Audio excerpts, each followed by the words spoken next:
In 1900, Africa had 10 million Christians, representing 10% of the population. By 2000, that 10 million had grown to 360 million, representing just under half the population, and it's still growing. In statistical terms, that is the largest religious change that has ever occurred on the planet of any kind, and most of us didn't even see it. Meanwhile, a 2005 official British commission concluded, African poverty and stagnation is the greatest tragedy of our times. One of the great paradoxes in today's world is that the continent where Christianity is experiencing its greatest growth is the very continent where human poverty, disease, and political instability are the greatest. In sub-Saharan Africa, the estimate is about 2 to 2.5 million people are dying of AIDS each year. Again, it's a bit difficult to know exact numbers because a lot of times people don't admit that they have AIDS, and doctors are very unwilling to write that on a death certificate. A lot of times people who die of TB or malaria or pneumonia may also that might be a complication or an opportunistic infection that has come because of being HIV positive. So it's hard to know exact numbers, but UNAIDS, which is the United Nations agency that collects all this data, provides the number of roughly, I think last year they provided the number of 2.1 million people in sub-Saharan Africa. To some, the problems of Africa appear so great they are tempted to give way to despair and hopelessness. But the good news of the Bible is that no matter how dark the night, Christ, not evil, is in charge. Jesus Christ and His grace are active in the world today. This is also true of Africa. Africa is a continent rich in natural and human resources.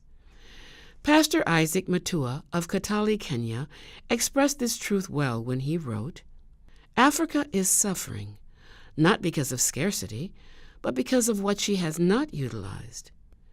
God is reminding us that He is ready to liberate Africa from her problems, if her people will avail themselves and make use of what He has given them. When we note the problems Africa is facing today, we need to remember that many who are facing these problems are our brothers and sisters in Christ.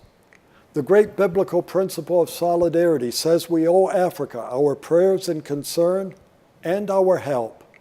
When one part of the church is suffering, surely the other part of the church needs to act.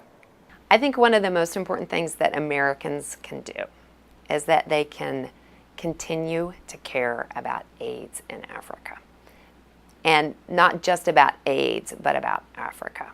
Foreign assistance to Africa, and particularly for AIDS and health issues, has gone up dramatically under the Bush administration. But the only reason that happens is if Americans care, and if they talk to their congressman and they join important interest groups on those issues. So I really think that's the most important thing, because to fight AIDS in Africa, Africa needs resources. African states just don't have the resources to provide antiretroviral drugs, to provide the testing that's needed to test pregnant women, to provide the massive care that's needed for orphans and vulnerable children. They have to have outside assistance. I think the United States definitely has issues of its own with poverty.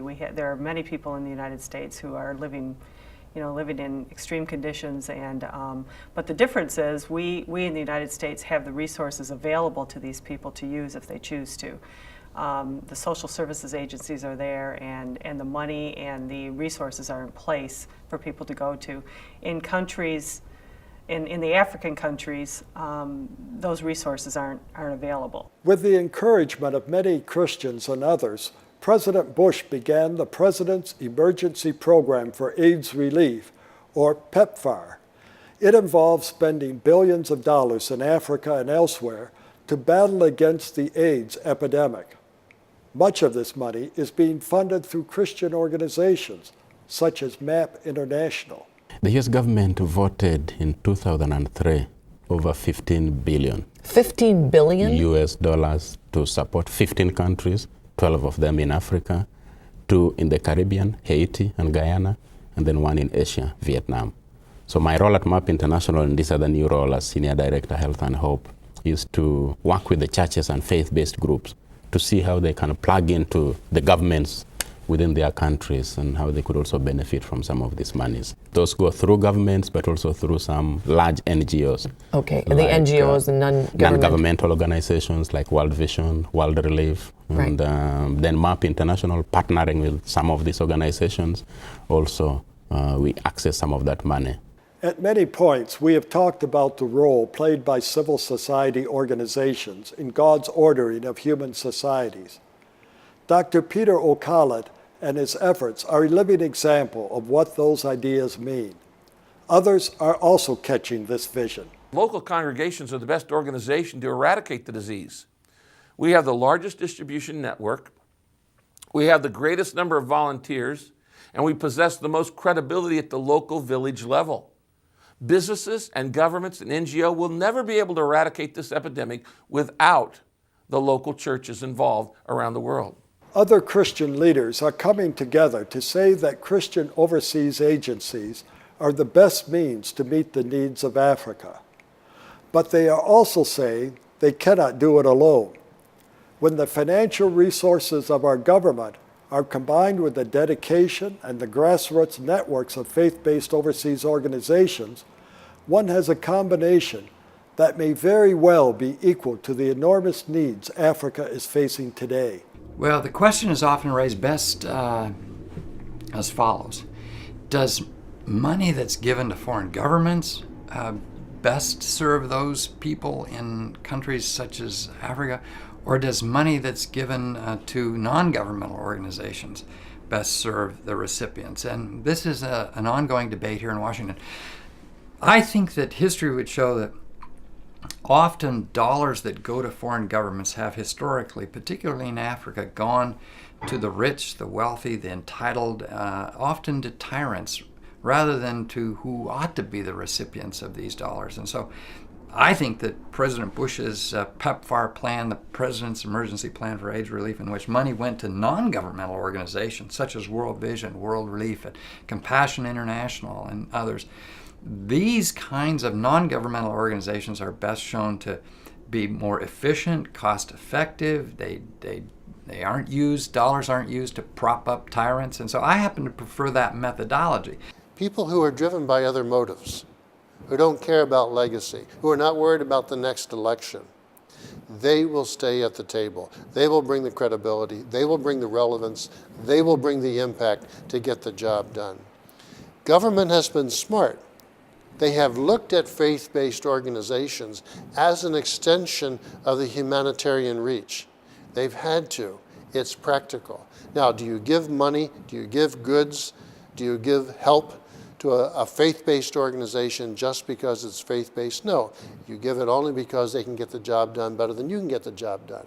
If that's the case, then there should not be any limits. You know, I think it is definitely more than a financial issue, though, and sometimes it gets confused to just be, well, let's donate this, X number of dollars in aid. But I think history has proven that we've been doing that, and for certain reasons there hasn't been things that have been changing, at least on a scale that maybe we would hope it would change in light of the money that's been given. And so, I mean, you mentioned issues like corrupt government, and there are a host of issues. So I think if someone with their own tax money has certain ideas of what that should go to, I would have a conversation with them. But I think churches have a really unique role to play. And they're overwhelming problems. And the church does have a role to play, but again, in a larger picture, we as American Christians, we do have to use government and government policy to educate and make people aware of the economic situations, the role that we play as an economic driver in the world.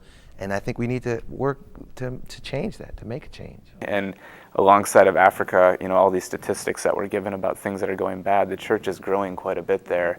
And we talked about the civil society. The society of the church, I think, has a profound role to play in addressing issues like HIV and AIDS.